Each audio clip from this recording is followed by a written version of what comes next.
10h49 et vous êtes toujours en direct sur TV Finance et Boursorama. Nous sommes à présent en plateau avec Pierre Bismuth, directeur général et responsable des gestions chez Myria AM. Bonjour Pierre. Bonjour Nicolas. Alors on va parler avec vous de votre vision des marchés. En préambule, je rappelle les 3 constats que vous faites. Les risques politiques sont parfaitement contrés par les banquiers centraux. Les anticipations de baisse des taux s'accélèrent aux États-Unis et la guerre commerciale est en pause. Alors on va parler de tout ça.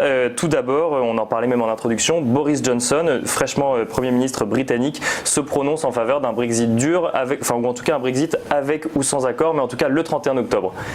Voilà, donc on va dire très bien, puisque ça fait quand même 3 ans qu'on attend que les Britanniques daignent sortir de l'Union Européenne.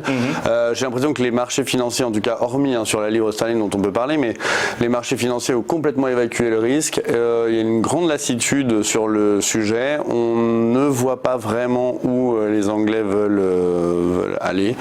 Je pense que Boris Johnson va avoir fort à faire d'un point de vue politique, puisque sa visite au Pays de Galles s'est quand même relativement mal passé, en Écosse également.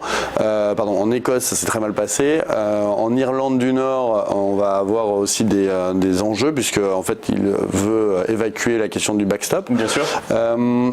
Donc c'est plus un enjeu politique qu'un enjeu financier. On a l'impression, puisque les fusions-acquisitions continuent aussi bien en Angleterre qu'à l'étranger par des sociétés anglaises, comme on a vu hier le London Stock Exchange.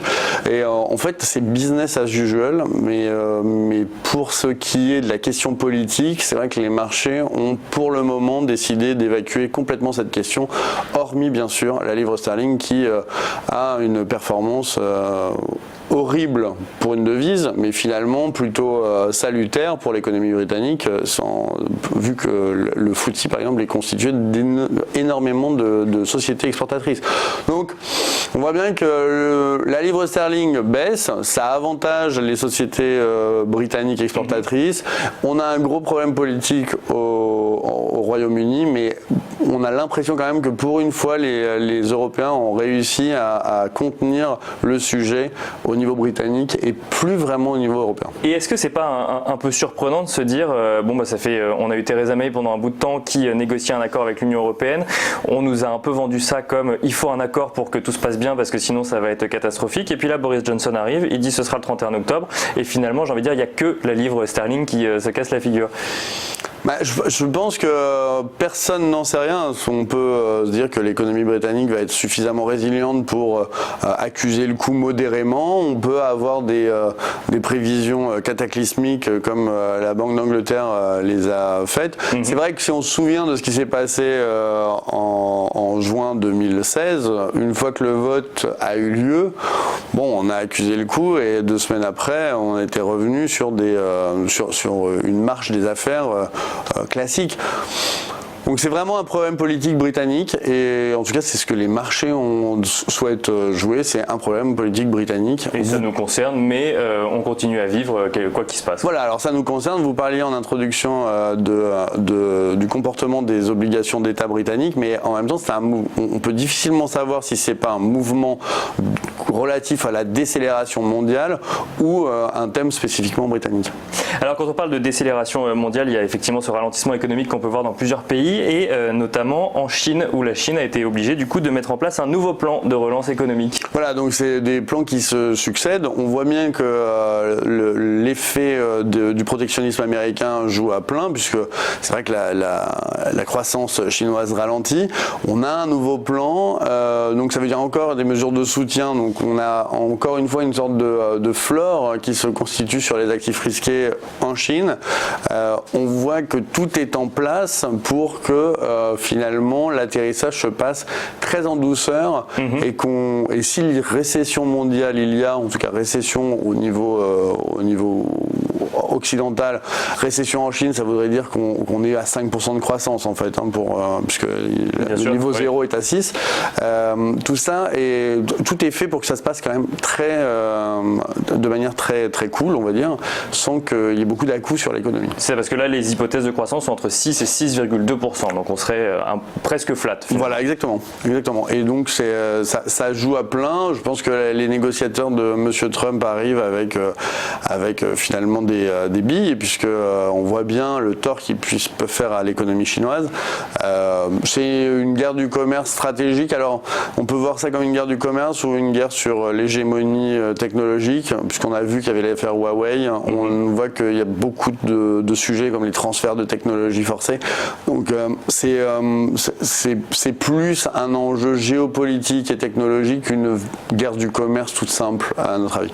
Et les négociations reprennent, du coup on aura peut-être plus d'informations dans les semaines qui viennent. Je le disais en introduction, il y a également les anticipations de baisse des taux qui s'accélèrent, que ce soit en Europe ou aux États-Unis. Alors on peut peut-être commencer par l'Europe, puisque Mario Draghi s'est exprimé la semaine dernière, et alors là on n'est même plus sur une non-remontée des taux, on est sur un assouplissement complet de la politique. Alors c'était un peu bizarre cette conférence de presse, parce qu'il a annoncé qu'il allait faire quelque chose alors qu'on s'attendait à ce qu'il annonce quelque chose. La subtilité est là, mais c'est vrai comme toujours, c'est au mot près avec eux. Voilà, donc on n'a pas bien compris pourquoi il n'avait rien annoncé. Et il y a plusieurs hypothèses. Alors là, c'est vraiment que de la politique fiction, mais on peut se dire que Mario Draghi quittant son siège en novembre, c'est compliqué pour lui d'annoncer un grand plan de soutien à l'économie via un programme d'achat d'actifs ou une baisse massive encore des taux d'intérêt qui sont déjà négatifs ou autour de zéro.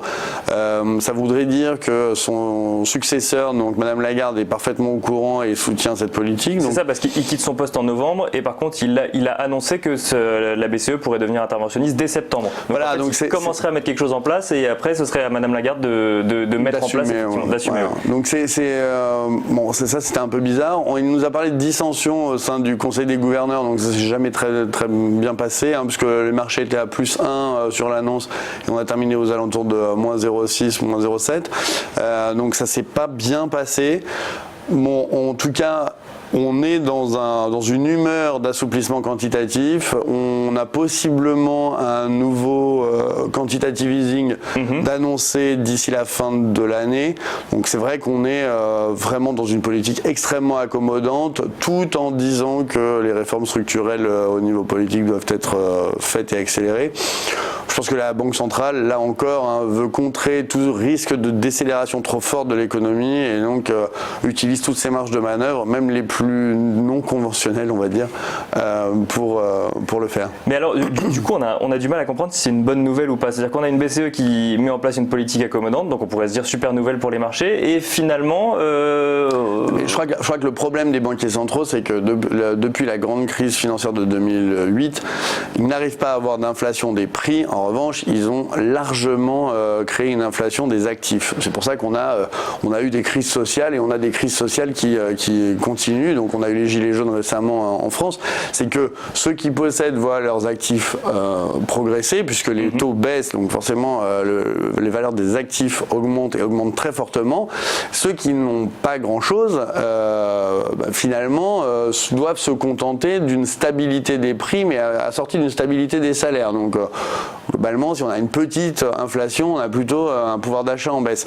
Donc c'est un peu l'énigme que les banquiers centraux doivent résoudre. Et quand on regarde les points morts d'inflation, c'est vrai que la cible de la BCE est à autour de 2%, légèrement inférieure, mais autour de 2%. Quand on regarde les points morts d'inflation français, à 9 ans, on est sous les 1%. Ouais, si on regarde si on regarde les break-even allemands, on est à 2 ans des points morts d'inflation négatifs. Ça veut dire que les anticipations d'inflation sont négatives. Donc on est pas loin de la récession quand même, quand on a cette ambiance sur les marchés. À 30 ans, on est à 1,26. Ça veut dire qu'on est très très très loin de la cible d'inflation des banquiers centraux. Donc, c'est vrai qu'on n'est pas dans le mandat de la BCE, qu'elle est déjà en taux négatif, qu'elle a fait un programme d'assouplissement quantitatif, et tout ce que donne ce programme, c'est finalement l'inflation sur les actifs, pas sur les prix. Donc, c'est un vrai enjeu. Comment faire revenir de l'inflation dans un monde désinflationniste, c'est très compliqué. Alors, les points morts d'inflation aux États-Unis, eux, sont un petit peu plus hauts, puisqu'on est en dessous des 2%. En revanche, ils sont bien en deçà des attentes de la Réserve fédérale. Exactement. Donc le même scénario scénario finalement. Exactement, c'est le même scénario, même si l'économie américaine est quand même plus en meilleure forme que la nôtre.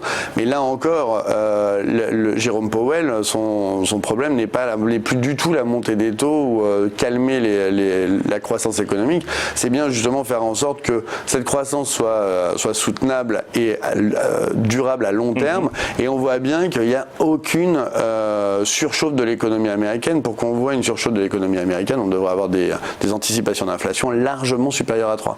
Donc on n'y est pas. Donc c'est pour ça qu'on va voir ce que fait Jérôme Powell demain. Est-ce qu'il va baisser les taux comme les marchés le demandent, puisque les marchés anticipent 3 baisses de taux d'intérêt. Il serait salutaire, à notre avis, que Jérôme Powell entende le message, rien que pour que l'humeur sur les marchés, qu'on passe un mois d'août un peu tranquille. C'est ça, c'est vrai que partir en vacances. Voilà, c'est vrai que s'il ne fait rien, ça pourrait être un petit peu chahuté.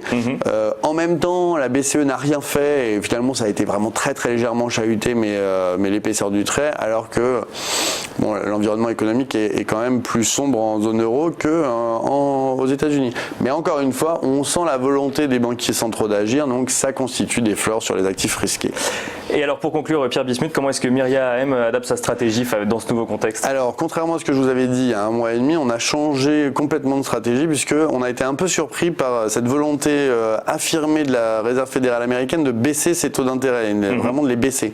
Donc on pensait réduire le risque par les obligations et finalement on a changé notre fusil d'épaule, on a remonté le risque sur les obligations puisque on sent bien que l'obsession américaine, c'est finalement que le dollar ne soit pas très haut, que les taux baissent, que l'économie soit soutenable. Donc on est re-rentré à nouveau sur les obligations émergentes, donc à fort rendement. On a mis du risque sur les obligations et on a réduit très légèrement les actions principalement européennes, puisqu'il nous semble que les actions américaines sont quand même beaucoup plus lisibles, avec une volatilité finalement très faible. Voilà, et on peut retrouver le détail de ce qu'on s'est dit du coup dans votre vision des marchés qu'on peut retrouver du coup sur le site de Myria AM. Absolument. Merci beaucoup Pierre Bismuth, je rappelle que vous êtes directeur général et responsable des gestions chez Myria AM.